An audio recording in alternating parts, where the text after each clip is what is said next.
বন্ধুরা, আজকে আমি বানাবো পাও ভাজি। তার জন্য আলুটা সিদ্ধ করে ম্যাশ করে রেখেছি, কিছু মটর নিয়েছি, পেঁয়াজ আটা, রসুন বাটা নিয়েছি, টমেটো বাটা নিয়েছি, আর মরিচের গুঁড়া তো দিবই।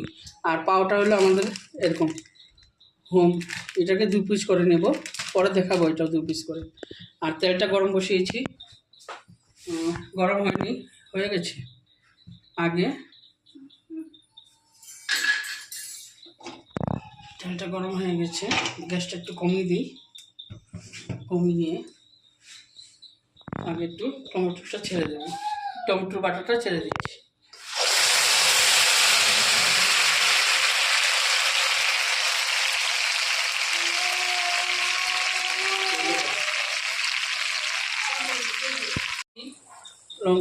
লবণটা দিয়ে দিই, লবণটা 1.5 চামচ দিয়ে দিচ্ছি।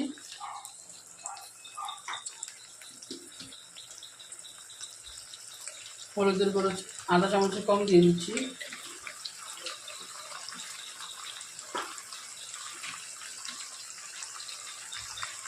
আধা চামচ জিরা গুঁড়ো দিয়ে দিচ্ছি।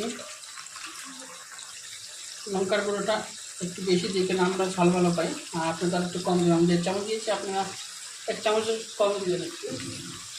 আর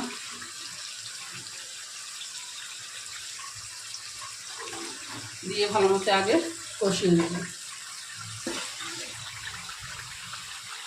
ধনিয়ার গুঁড়ো 1 চামচ দিয়ে দিচ্ছি, দিয়ে ভালো মতো আগে কষিয়ে নেব। পেঁয়াজ রসুনের পেস্টটাও দিয়ে দিচ্ছি, দিয়ে দিচ্ছি, দিয়ে একটু ভালো মতো কষিয়ে নেব, নাহলে মটরটা সিদ্ধ হয়ে যাবে। সিদ্ধ হয়ে গেছে, এখন আলু সিদ্ধটা দিয়ে দিচ্ছি, ভালো মতো কষিয়ে নেব। গরম জল দিয়ে দেবো।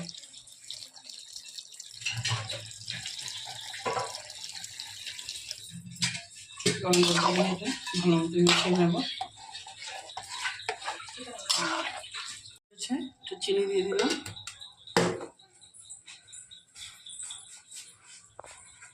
একটু গরম মশলা দিয়ে দিচ্ছি,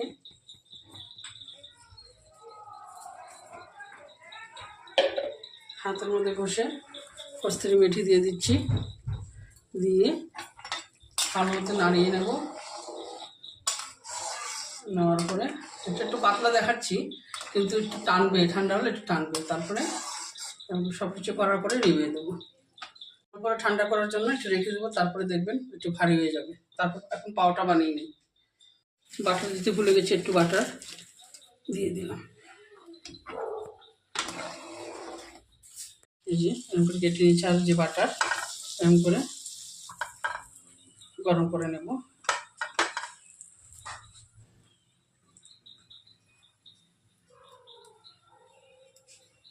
গরম আমার পাও ভাজিটা রেডি হয়ে গেছে। ভালো লাগলে অবশ্যই একবার বাড়িতে বানাবেন, কমেন্ট করবেন, শেয়ার করবেন, লাইক করবেন, আর সাবস্ক্রাইব করবেন। Thank you.